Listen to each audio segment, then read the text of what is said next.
Hi, good evening. So this is another webinar again by for the Complete Wellness, and today we're actually going to speak about something that is really very close to my heart. Scott, can we have the first slide?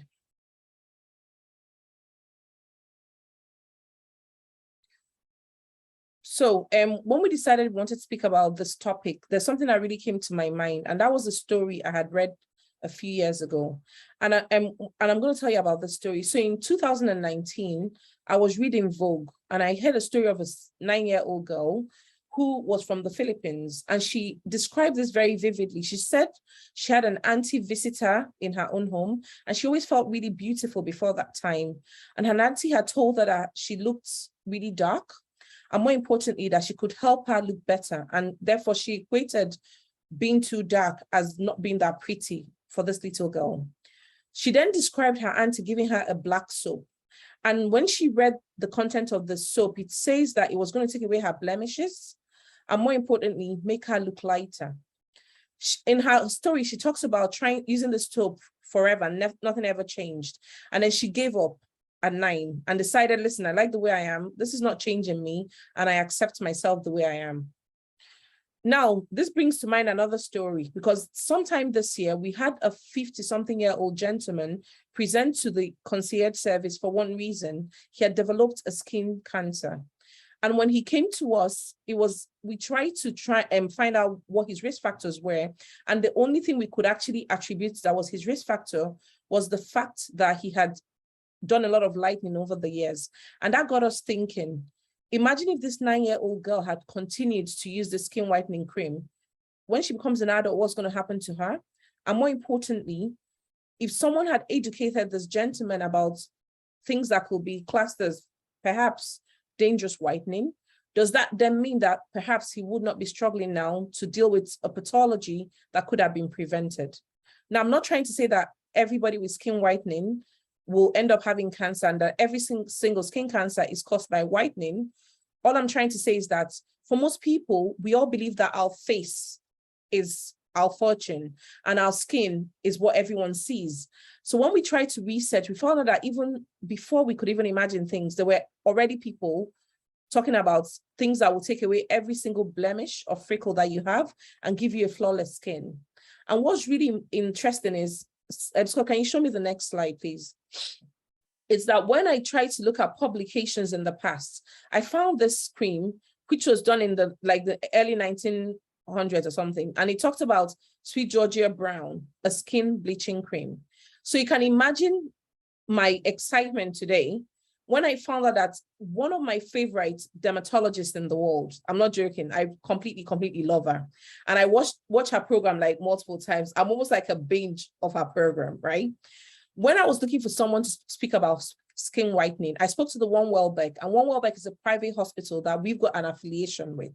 And they've supported a lot of our private clients over the past few years. And they told me that Emma was going to come and speak to us. And I was like really excited and starstruck. And I think the thing about Emma that I really love is the fact that she says, and I quote, this is her quote, not mine, that when your skin is your enemy, Emma is actually your best friend. And I think we're really lucky today. And I'm going to speak a little bit about Emma. Emma was trained in Edinburgh and in London. She also trained in special things like laser surgery and micrographic surgery. And she does a lot of them, more than 500 every year. She doesn't also stop at being trained herself. She also now trains other people.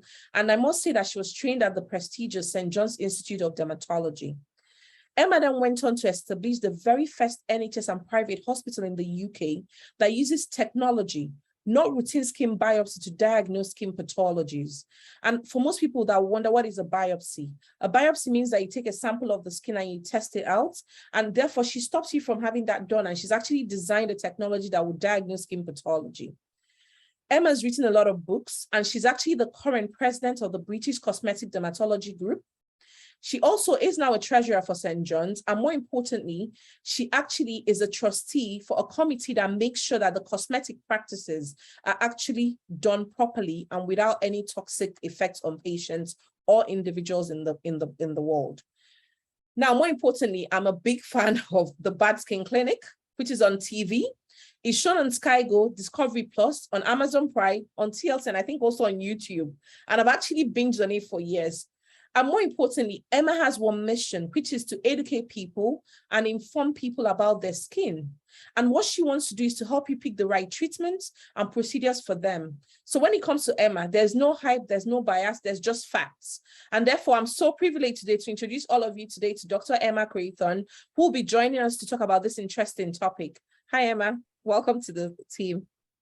Thank you very much for inviting me to come along, and I'm really, really honoured to be able to speak alongside you as well. So I'm really pleased about this. And as you know, this is a subject that's very close to my heart, because my main aim really is trying to help everybody understand their skin, because there's so much information that's out there on YouTube's or magazines or newspapers, and they're all very helpful, but you have to understand your skin so that then you can interpret this information so it's relevant to you. So thank you for giving me the opportunity to come along, and I'm looking forward to our conversation today. Thank you so much, Emma. Scott, do you mind spotlighting myself and Emma so that people can see Emma better? Because I think it's too tiny. We're all like excited to see Emma today. I am very tiny anyway. When people turn up to see me in clinic, they say, "Oh, I thought you were much taller than that." Thank you so much, Emma. It's just, I don't know, it's quite nice to have you on the show, to be honest. Like literally a lot of people, like I'm Nigerian originally, and as a child, I used to make fun of people. Sorry, I must apologize, but it's a joke. And we used to say that how come some people will have like a Fanta face, but the rest of their body is like Coca-Cola, right? And it's like really funny, because for us, it's like we joke about it all the time. But when you then become a doctor and you realize that just having that Fanta face and the rest of the body is not always the safest thing to have. And even though it's a beautiful thing for a lot of people, it's good for people to hear like and know what is right and wrong, even if you wanted a lighter face. I don't know. That's what we're trying to say. So as I said already to everyone, Emma is a dermatologist. And I thought, Emma, it would be nice for you to explain to people what a dermatologist is and what you actually do. I think that's really important. Yeah, thank you, because I do think that is important as well. Sometimes the term dermatologist gets a bit confused as to what that really is. But a dermatologist is a medical doctor. So I have gone to medical school and I have done my undergraduate medical training as well as my postgraduate medical training. And then you train as a physician. So we spend many years working on the wards and working in A&E and training as a physician. And then we do subspecialty training. And that is in dermatology, and that's a 5-year course. So to become a consultant, it's the same as in your field. You know, it's at least 13 years before you get there. It's a long time of training. As a dermatologist, I also am a dermatological surgeon, as you say. So that's additional training, you know, in surgical practice and in laser practice as well. And some of us dermatologists do that. Other dermatologists spend more time doing research and lab-based work targeting skin health and the kind of the pathogenesis of skin diseases and researching clinical trials. So as a dermatologist, you learn everything from the anatomy, the physiology, the skin health, but also how the skin then interacts with the rest of the body. And I'm sure you'll have seen in some of the patients that we've had on the show, they come in with skin problems, but actually it's because they've got issues with their gut, or they have Crohn's disease, or they have other systemic illnesses, but you end up just seeing this in the skin. So yes, so as a dermatologist, you're primarily concerned with the skin health, which is the skin, the hair, the nails, mucosal membranes. But this is all in the background of your general medical training. Oh, thank you so much. So for me, I know, like, obviously as a surgeon, and I appreciate the fact that as a dermatologist, it takes a long time to get to where you are. And therefore, when you're speaking to us today, you're speaking from a place of authority, right? And for all of us, the skin is what everyone sees as our covering, right? It's like, it's the external fashion that we're wearing is our skin, like I like to describe it. So I thought it might be worth explaining to people a bit about the anatomy of the skin, just for people to understand what makes up the skin. And I've just put a slide to help. Scott, can you show us the next slide so Emma can talk to us a little bit about the skin anatomy so people understand it better before we go ahead. And so if we imagine the skin, it's our largest organ, and it's actually not that very thick at all. It's just a few millimeters in some place.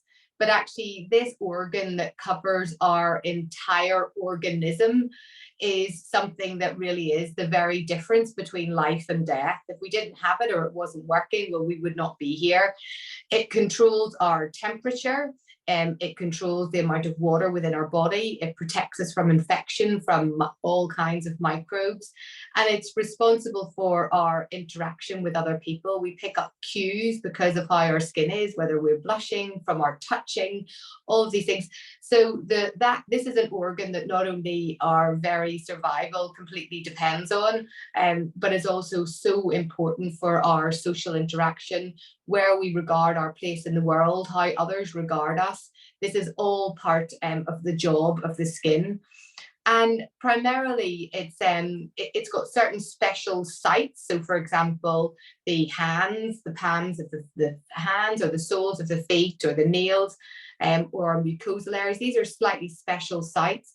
But really it's made up of something called the epidermis. And the epidermis is what you can see on the image that's been displayed, the very pale sandy color right at the very, very top. And that epidermis is where the skin cells, or the keratinocytes, make up this barrier that protects the outside from the inside. And if you look at it really close up, it looks a little bit like a brick wall. In fact, it looks exactly like a brick wall, with each of the bricks representing a single keratinocyte, and the mortar between the bricks representing the glue that holds everything together. And obviously there's certain diseases that can affect the epidermis and result in things like blistering or exposure to skins or ulcers. But this epidermis is our core protector.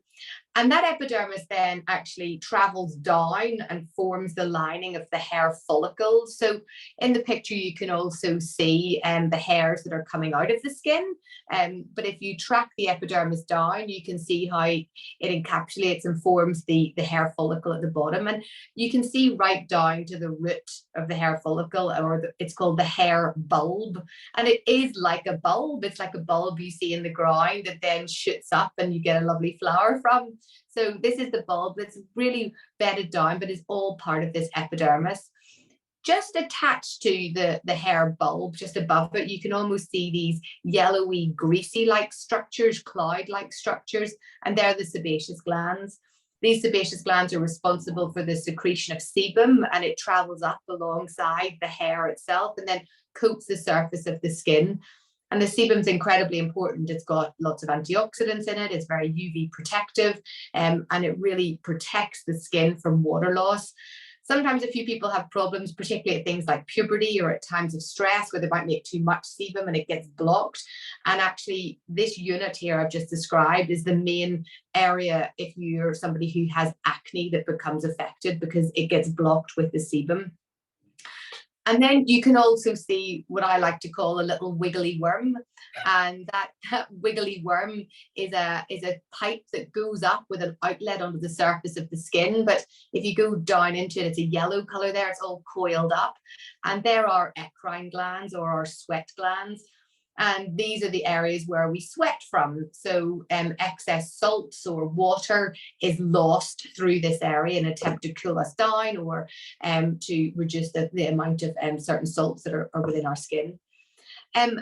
By that, you'll also see that there's this superficial plexus of blood vessels. And, that's whenever we blush or flush, you'll see these changes. Or if we're too hot, these blood vessels will expand to allow heat to escape. And where this all sits is within what's called the dermis, the middle part of the skin.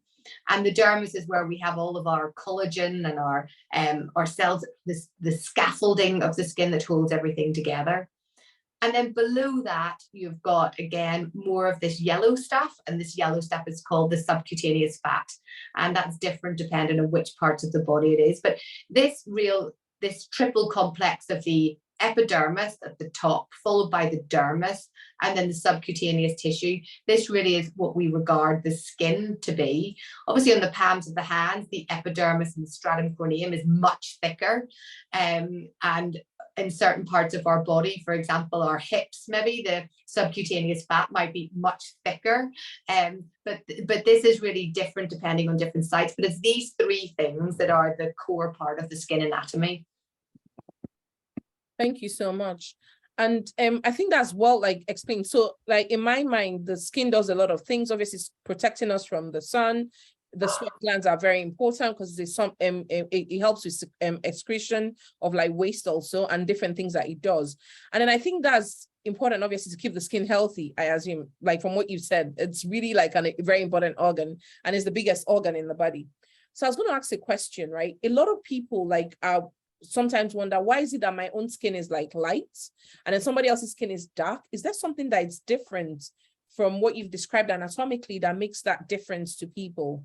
Why we're dark skin, some other person's like not white skin, like Afro-Caribbean, maybe Caucasian skin. I don't used to like to use white and dark because it's not really white or dark, if that makes sense. Yeah, it really isn't black or white anymore. Sure, it's not. There's so much in between. There's so much in between.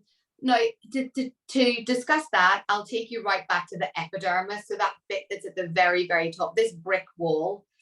In between the keratinocytes or the skin cells, there are this is on the basement part, so the very bottom part of the brick wall. Probably about every 10 regular skin cells, you have something called a melanocyte. And a melanocyte is a big cell. It looks like an octopus. It's got these dendrites that come away from the octopus. And the melanocyte works by responding to ultraviolet radiation. And the melanocyte makes melanin.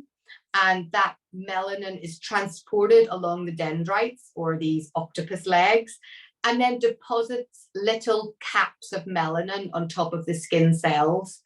It deposits them right on top of the cell nucleus to protect that cell from UV damage.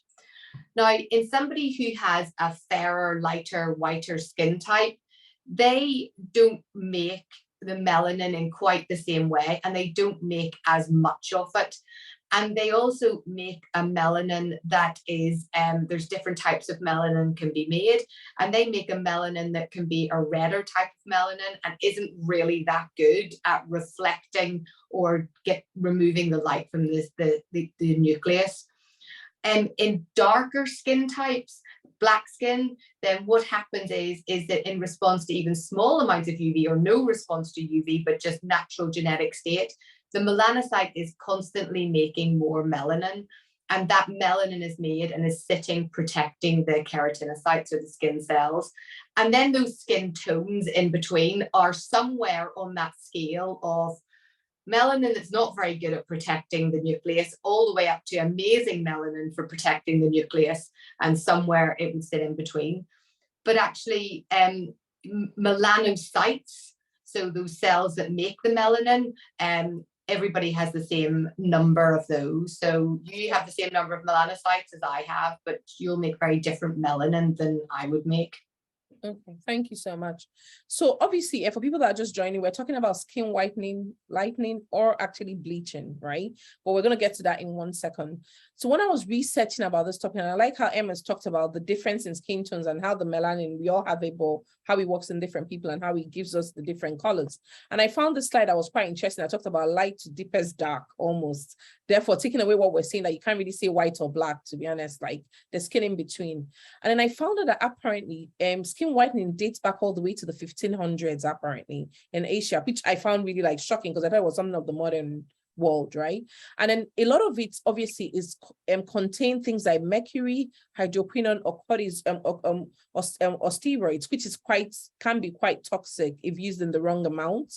And then what's really interesting is that when I looked at the statistics of people that actually love whitening, 25 to 80% of people living in Africa, especially women, would have used a skin whitening cream. In places like Asia, it's like 40%. And I looked at the statistics in India, and half of the creams are said to be marketed as skin whitening products, right? And what's really interesting is that even though we all know that there could be toxic effects to it, places like Pakistan have shown creams that actually have toxic levels of either mercury or hydroquinone, and the business is growing. I think at the moment it's predicted that skin whitening creams will make about $27 billion by 2027, which is quite interesting. And I think that would like to know is that what exactly is skin whitening and how does that work?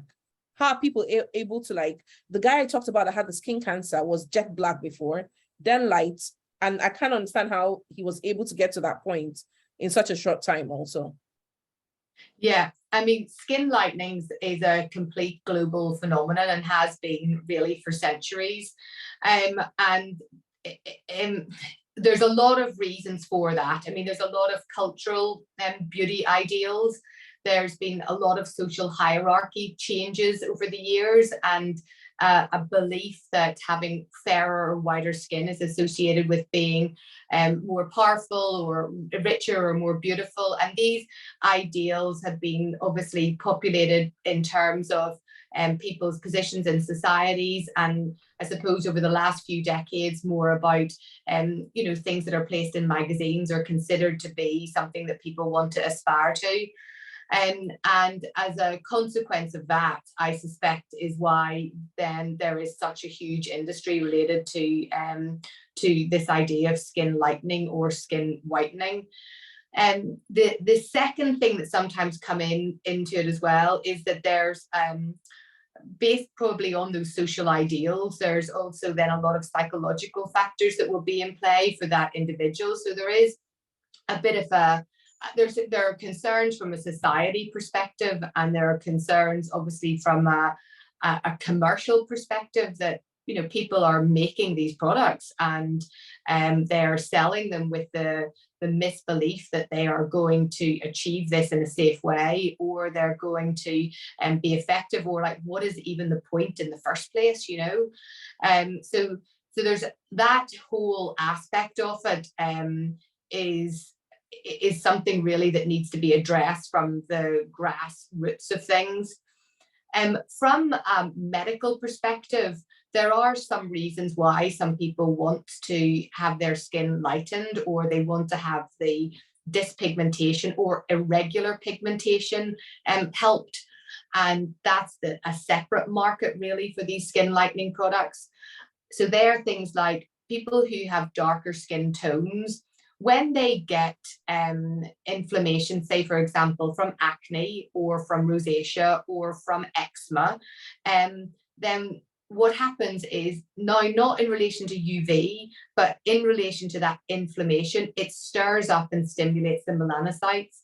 And therefore pigment is laid down and makes the skin appear uneven, because it's a darker skin type and then it has a darker, again, unevenness because of this previous inflammation. And a lot of people find that they would rather have the regular color back in their skin, even though it's their normal skin color, but they just want to reduce down these areas that have got hyperpigmentation in it. So there's really those two issues. There is people who are wanting to kind of get their skin back to being a regular color again, and that goes across all skin tones, apart from the very, very, very, very, very fair patients. But that goes across all skin tones, from what we would think of a Fitzpatrick skin type 2, so that's somebody probably that's my kind of skin tone, all the way up to a Fitzpatrick skin type 6, which would be your skin tone. So people get irregular pigmentation and want that to be smoothed out, essentially, and that's more considered a skin lightening procedure on those individual areas. But the skin whitening is quite different. That is trying to take away someone's natural skin color to make it less than what it genetically should be. So that's the two different aspects to this.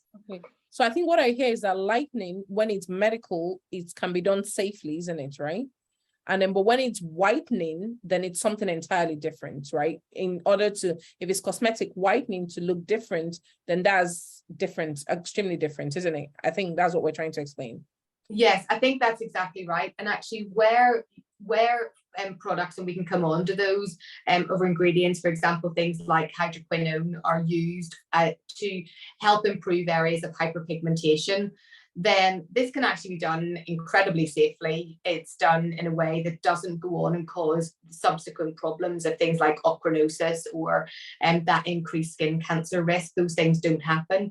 But used at high doses without the appropriate advice. So most of these cases of ochronosis, which is a case of where you get this really, really irregular pigmentation that is very disfiguring for people, or that skin cancer risk, it tends to come after there's been very high concentrations of hydroquinone, and not the appropriate advice about ultraviolet, because hydroquinone and ultraviolet mixed together are not a good combination for the skin, for both the ochronosis risk, which is this increase in pigmentation, and for skin cancer risk.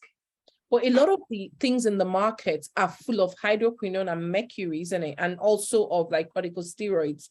I'm just wondering, like, if majority of those skin whitening creams put in really high doses, right, into it, I think a lot of people get the short-term effect of what they want, which is to get lighter, but they do not understand how the skin whitening then predisposes them to skin cancer, which is what you've explained now through the process, right? And obviously, we've talked about skin cancer as a problem, which I think we'll expand on a little bit. Is there any other risk factors of unsafe whitening? Like, I don't want to call it unsafe whitening because whitening is unsafe, isn't it? That's what I'm going to say, right? Of whitening, what are the hazards do people predispose themselves to by buying these creams and whitening themselves with it and like completely lightening their color? Yeah, so where you have unregulated creams being sold, that is the problem, that the fact that it is unregulated. So it means that any amount of ingredients that can go into that at whatever concentration, and they can then start to cause problems. So let's take, for example, mercury. Mercury is a brilliant drug for lightening or whitening of the skin. What it does is it stops that big juicy melanocyte from being able to make melanin properly. So it just stops that from happening. So it's great for it, it's wonderful, but it's a really unsafe, it's a very unsafe chemical, as you know, we all know. And whenever you get systemic absorption of mercury just because, you know, it's been near the mouth or it's been on the skin. So we do know that this is going to be absorbed. But it then has very toxic effects on the body. So when we think about the neuropsychiatric effects that it can have, if you remember the Mad Hatter from Alice in Wonderland, yes. Yeah, I always think of him. So the Mad Hatter was because they used to use mercury for the hats. You get a peripheral neuropathy, you get hypersalivation, you get memory loss, you get muscle weakness. You know, they're all huge, massive problems. Now it's allowed to have something like 1 per million in certain creams of mercury, but these unregulated creams have, you know, got up to 1,000, 2,000, 3,000 parts per million whenever they've been randomly checked. So you don't know how much is in there. The second thing is with the very strong corticosteroids. So corticosteroids work because they make the skin look a bit lighter. But in actual fact, what's happening is that they are causing a vasoconstriction in the skin. In fact, that's how we measure the strength of a steroid, by how much it vasoconstricts the skin for how long. And that vasoconstrictive effect makes the skin appear as if it's lighter. So lots of people will have this in these kind of products. But the use of very strong topical steroids for a long period of time on vulnerable sites like the skin of the face in itself will then run into issues, because you then get atrophy of the skin, you get it thinning down, you get these visible vessels appear, and cosmetically almost everybody is worse off from using the cream in the first place. And then again with hydroquinone, it's a very, very effective and it's a very safe drug, but it has to be used in the right concentrations, and it has to be used with intense UV protection, because otherwise it breaks down the collagen of your skin as well. So nobody actually wants that. It's so sad, isn't it, when you say this thing, because this is something that the public needs to know about, because a lot of the creams have massive amounts of hydroquinone, mercury, or corticosteroids. And sometimes I wonder, why is it so unregulated? How come, like, especially in like developing countries, there are so many things right now. People show you pictures of people being boiled and stuff just to get their skin to change. It's really scary, isn't it? I don't know. How do we, like, because I know you sit on the board in the UK, so you're able to regulate it. We see a lot of things on like TV where they're like places are confiscated because of bad, like, toxic stuff. But the rest of the world is like, people are like getting away with just literally changing people's skin and just destroying their covering, you know? I'm not sure what your thoughts are on that. Yeah, I mean, you'll still see it here in London. So, you know, there's lots of places that you can go to and you can buy behind the counter, or in fact off the shelf, really.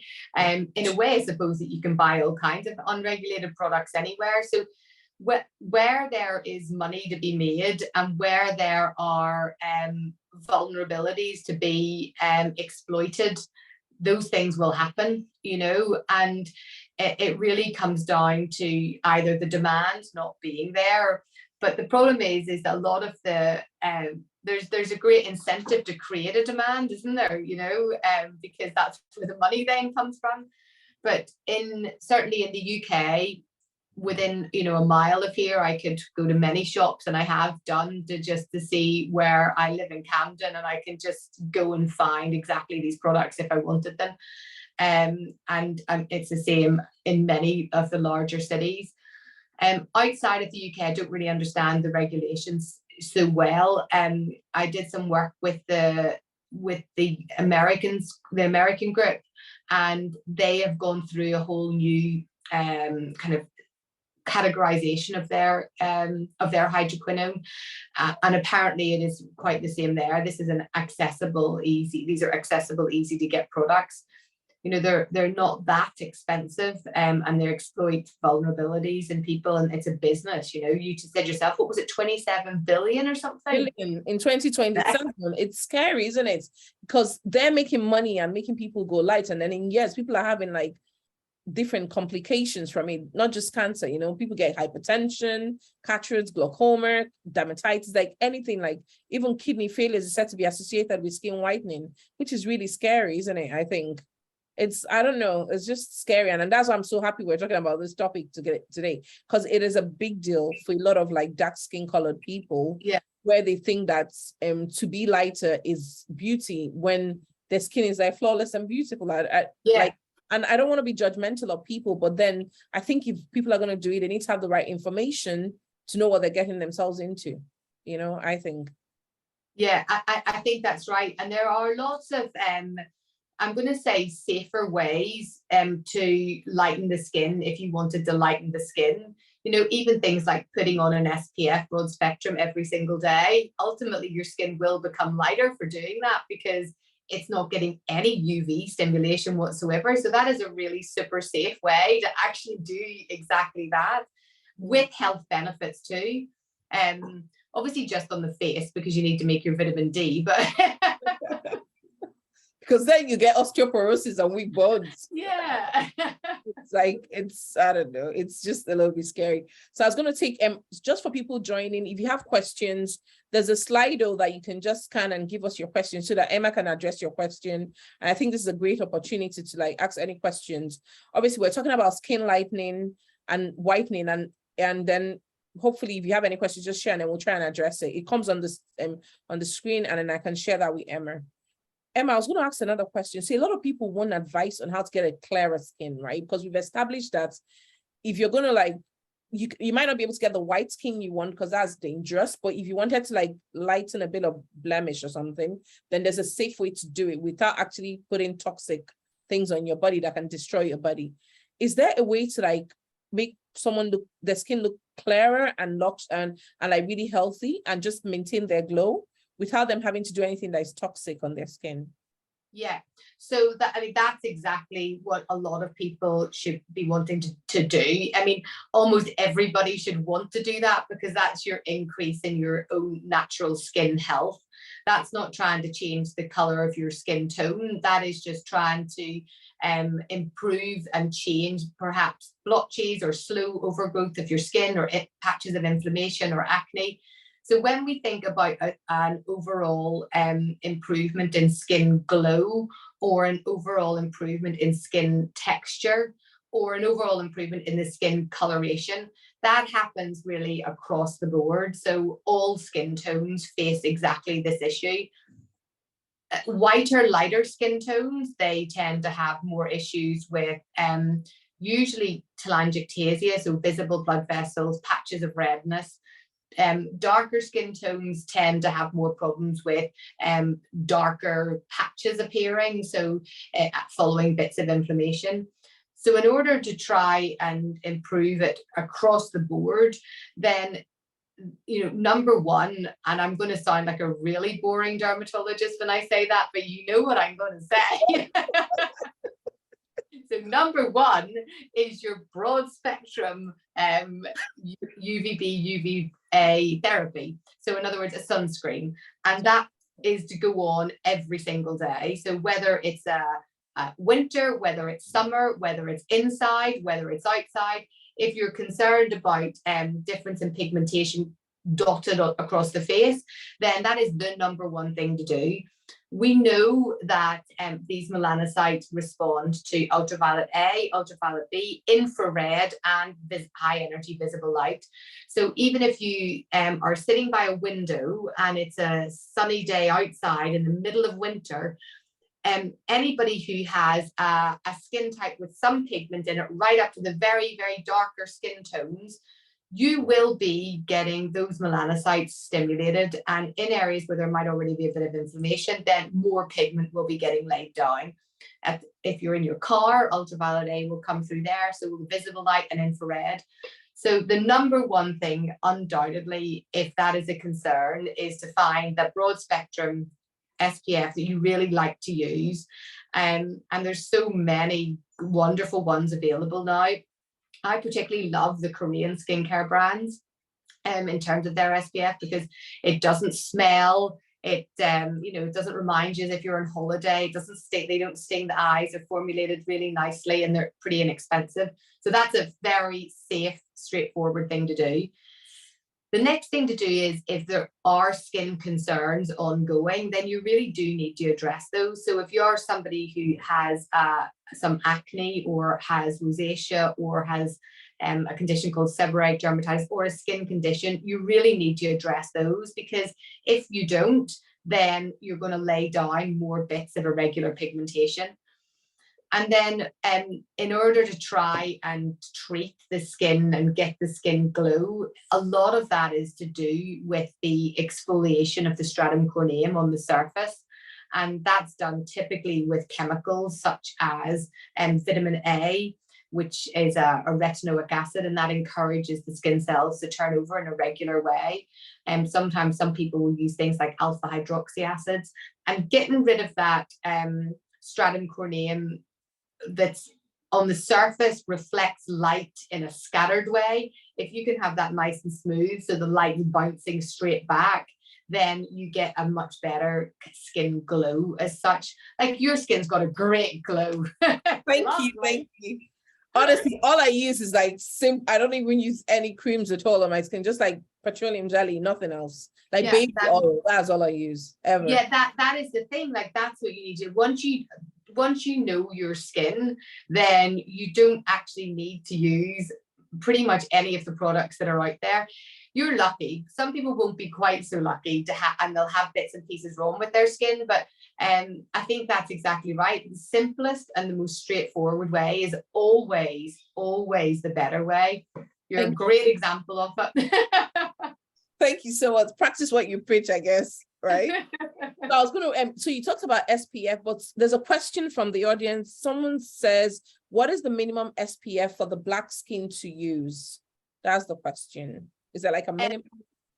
Yeah, so for black skin naturally has its own little bit of SPF within it anyway, which is why the skin cancer risk is markedly reduced in somebody who's a darker skin tone, compared to those whiter skin tones that don't make very good melanin that we talked about. So there is a natural SPF there anyway. But typically, in order to be effective, to kind of, because you don't want to be putting it on all the time, you want to put it on in the morning and be done with it. And typically it would be an SPF of around 30. And you would put that, you just really need it on the face and the neck. Some people like to put it on the back of their hands. But the SPF part of it actually only relates to the ultraviolet B.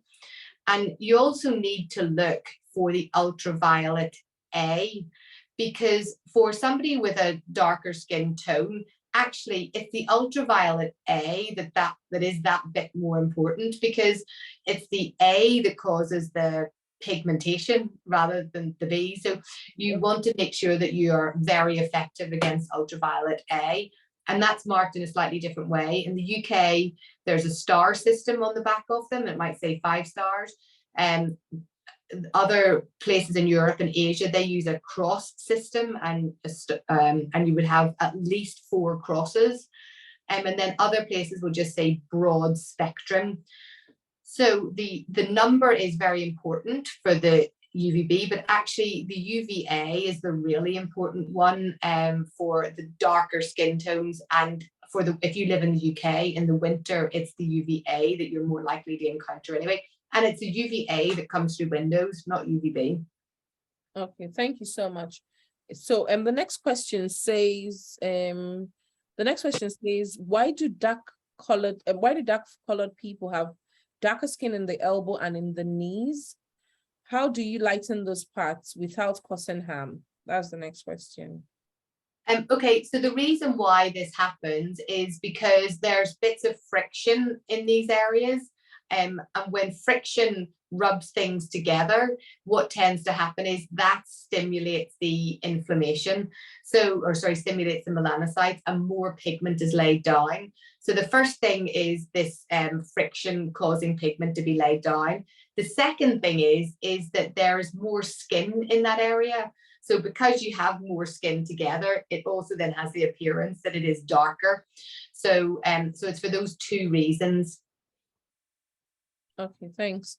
And then there's a question that says, what's the best way to clean the face? Obviously, with many face wipes in the market, some find it easier to use without going through the hassles of washing the face. Your advice, please. So cleansing the face is a really important part of our time, particularly at night time. But it really depends on the type of skin that you have.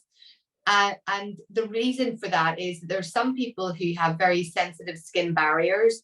There are other people who make a lot of sebum. So that's going right back to that picture at the beginning.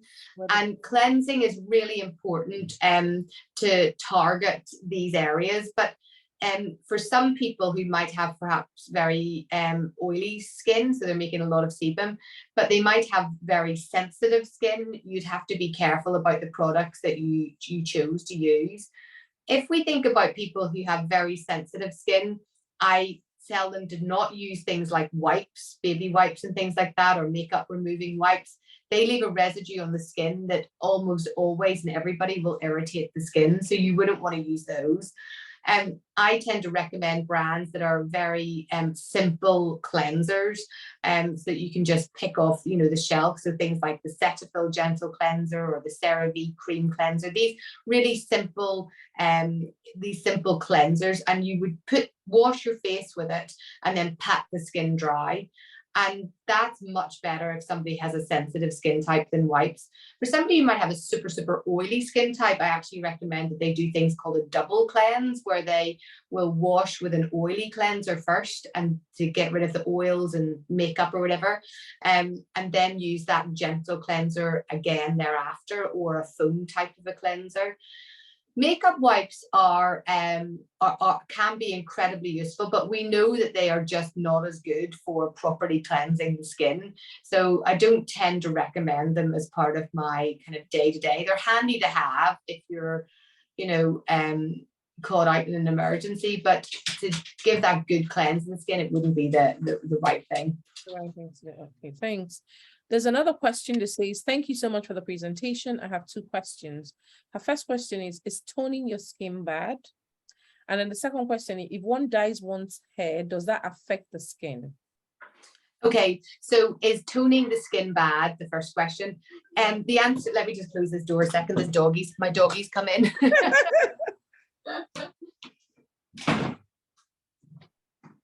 And then you'll hear all my children in the background, which is not pleasant. Thank you so much. In terms of toning the skin, toning the skin. Now he's crying. I'm really sorry about this. 1 second. Like it's time. We've spoken for such a long time. Anyone downstairs? Keep your head down there. I'm gonna call. Real life in my household. That's the beauty of Zoom, isn't it? They're like, Wonderful. what are you doing? I've got to come in now. Exactly. So skin toning is not bad.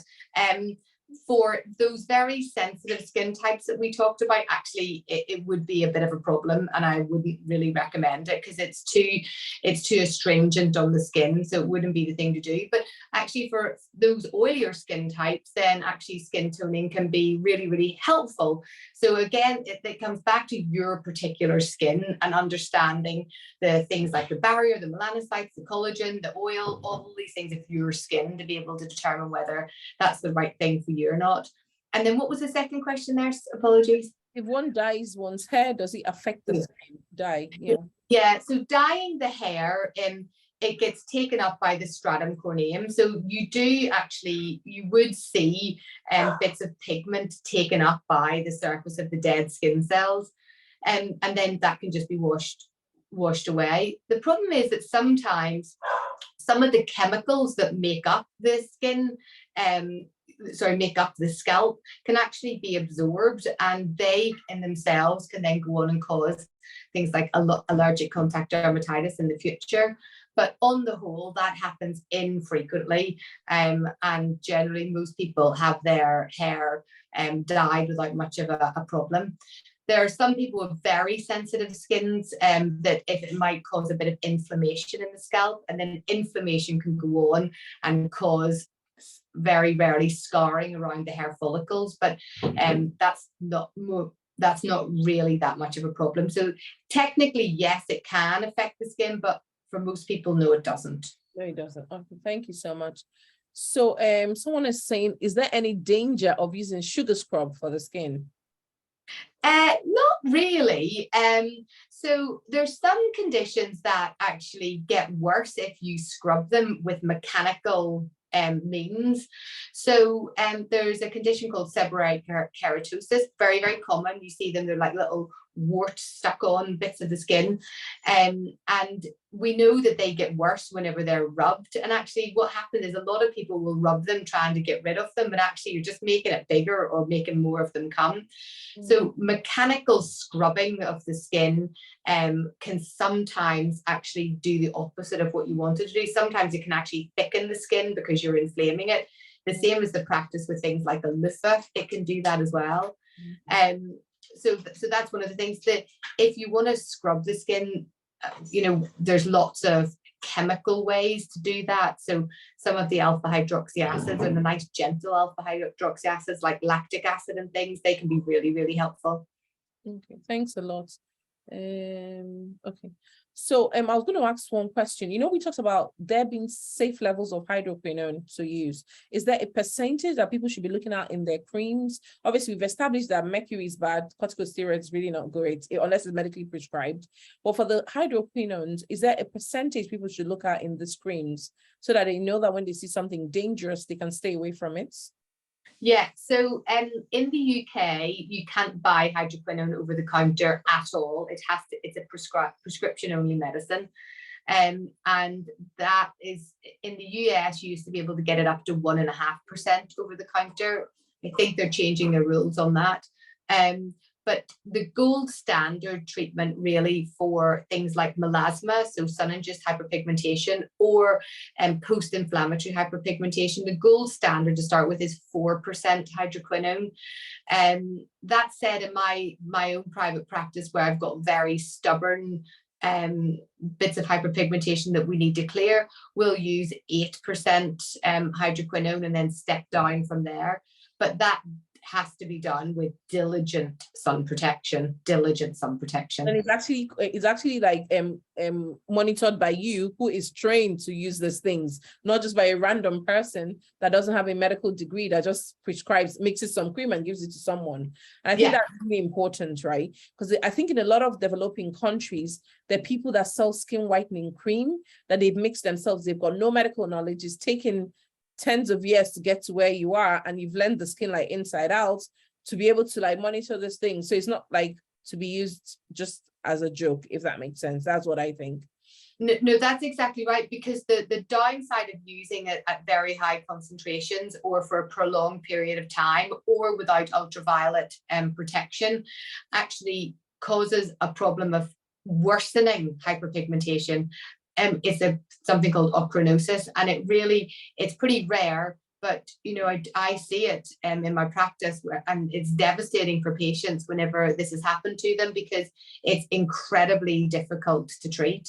These are deep down pigment changes within the skin. It's really, really tricky to treat. It's very, very cosmetically unacceptable for people. So that's right. It has to be done at the right concentrations, or there is a risk that you're really going to end up doing something that's much, much worse. I think there's a question that says that a lot of people, like, I think when we think about someone like Michael Jackson, right?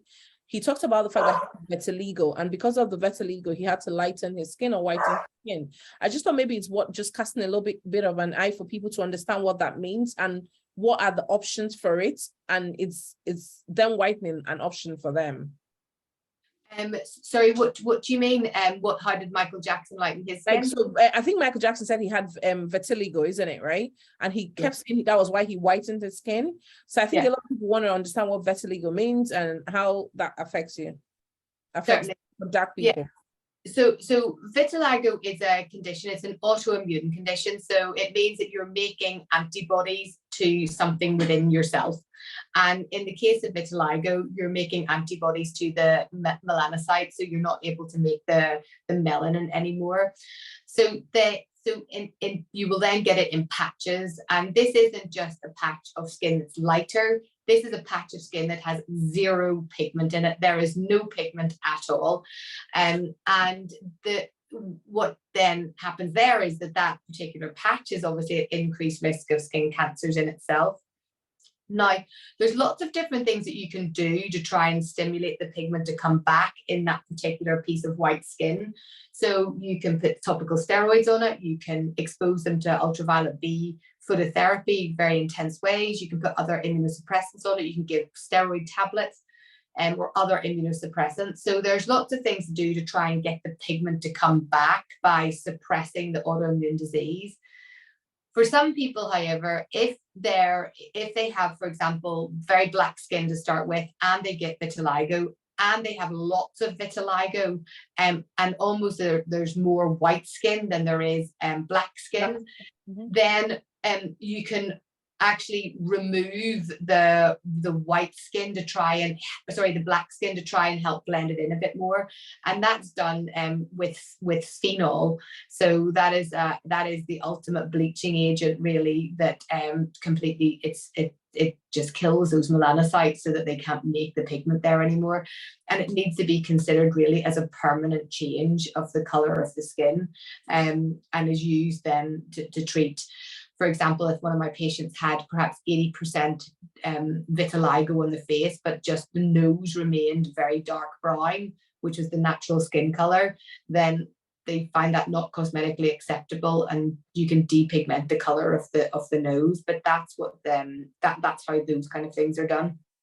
Well, then they need to be done by a doctor that is qualified and a dermatologist, not just by some random person that sells a cream to be monitored. Oh my gosh, yes, totally. That's the scary part about, a lot of people just like rubbing stuff on their skin. They don't realize that their skin is an organ, and therefore it's absorbed into their body and will affect other organs. And it's really real. It's not a joke, So I think that's really interesting talking about this. We've got one more question from the audience, and it says, the use of face mask and artificial tanning, are these also dangerous? The use of face masks? And artificial tanning. So you mean like sunbeds and things like that? Sunbeds, yeah, I think that's what she means, yeah. Yeah, sunbeds are incredibly dangerous. I mean, we know categorically that increased exposure to these sunbeds will increase your risk of getting skin cancer, and that is a complete fact. So much so that it's illegal now in some countries, particularly with anyone who's under the age of 18, because we know it is a known carcinogen. It is, I did lots of my training in Scotland, where suntan beds were a real thing. They actually used to be on the streets of Glasgow, like a phone booth where you could go in and tan. And that's true. Albeit that was, more than 25 years ago. But yes, that is what happened. But so we know that this is not a good idea. We do use, as dermatologists, phototherapy, in other words, sun therapy to treat disease. And people say, well, why do you do that if you think sunbeds are bad?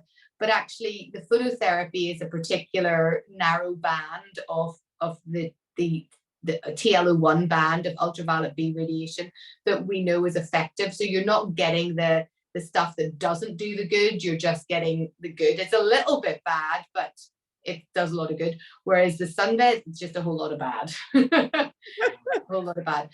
The the face masks, I'm going to guess, are maybe these LED masks that have become all the rage. Yeah. So the evidence for LED masks, these come in different colors. So you have, and they work off like different electromagnetic radiation, thought to target things like inflammation, bacterial colonies on the skin, and also to induce a collagen response. That's the theories that are put forward by the people who sell these. In truth, there is no evidence for these whatsoever of any good quality. So there's lots of evidence, but it's not high quality evidence. And if you dig deep into any of the studies that are published on it, the evidence is really, really quite poor. And they're also being sold as beauty devices. So they're not necessarily going through the same kind of testing as they might be done if this is going to be considered something that's being used as a drug or to have an effective treatment on a person. So it doesn't go through the same rigorous testing. And one mask might be very different to another mask, yet they're claiming to do the same things. There's been a few reports, not a lot actually, I'm surprised that there's not more, but there's been a few reports of people with eye injury, so ocular damage as a consequence of these masks. And that's something probably to bear in mind as well. But in truth, the evidence is really, really not good enough. But who needs good evidence if you're going to make some money on it? I think we're leaving this because almost our time is almost up. And Emma, I can't believe it's just been a beautiful conversation having the star of the skin here, which is really great. But I think we're leaving this thinking about two things, right? If we ever need to have anything done, it needs to be done by someone that is qualified to have it done. And we know whitening is a no-no. But it sounds like with that tan in question, I think the people with dark skin want to get white. The people with white skin want to get dark. Like, you know, we with this, right? It's like everyone's like constantly wanting to shift sides, right? And that's really sad because if over the years everyone's been told that your dark skin to be light skin means you're beautiful, the light skin is saying I want a tan to look much more beautiful, then there's really a conflict in the world. And I think there's a comment I was going to share with everyone before we leave.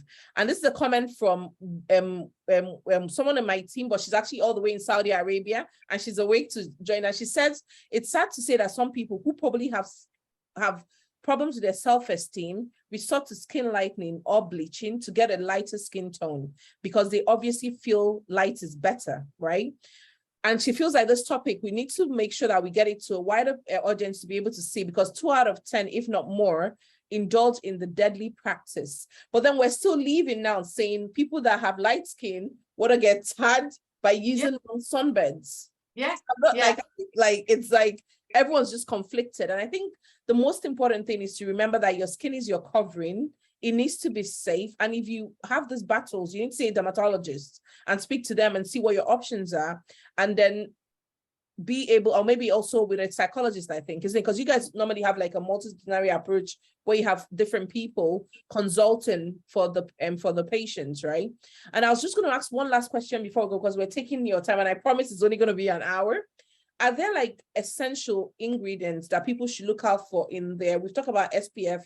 We've talked about the vitamins that they need to look out for in their creams and also their nutrition to help their skin. I think that's where we can round it off with, yeah.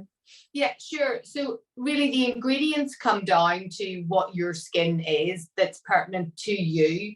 So we know that there's gold standard treatments, gold standard ingredients to treat certain skin concerns. And it's really important to understand your type of skin first and foremost. And then anything that you put on your skin has to be to target the concern. And you have to use the stuff that works, so there's good evidence behind. So SPF is obviously very important. Moisturizing the skin is very important. And then after that, antioxidants are really helpful for the skin because it does help out with that oxidative stress and free radical damage and supports the SPF. And then after that, it just comes down to ingredients that you might want to use for skin glow. So things like retinoids or other antioxidants like azelaic acid, things like this for adding on to skin glow. So the ingredients are more about what the skin concern is, really. Okay, thank you so much, Emma. Thank you. Thank you for this hour that you've joined. And I also want to thank everyone that's logged in. People have actually logged in from the US, from Saudi, from Egypt, from different places. And I think some people, because of time difference, sometimes people struggle to log in. But what we do is that we try and get this available and share with people so that they're still able to watch it on the YouTube and also able to watch it on emails where we send it to everyone that's registered. And I just want to thank everyone that's also come in and joined. And I'm talking on from skin whitening. The next topic is going to be on kidney transplants and actually kidney failure, which is also a side effect of skin whitening, funny enough, right? It was when I started researching, I didn't realize that that's also a side effect. And that should be on I think that is due for the 31st, which is a Monday at 7:00. And Emma, I cannot just thank you enough. Right? My pleasure. Thank you for having me so much. It's exciting for me that I'm having this conversation with you. I've watched you on TV for so long and it's almost like it's not real. It's really true. Thank you so much, Emma. Honestly, thank you. I really appreciate having you here today. And I really look forward to us doing more stuff like this in the future. Thank you so much. That would be lovely. Take care then. Thank you. Okay, thanks. Nice. Thank you, everybody. Bye. Thanks. Bye. Thanks everyone for coming. Have a good evening. Thank you.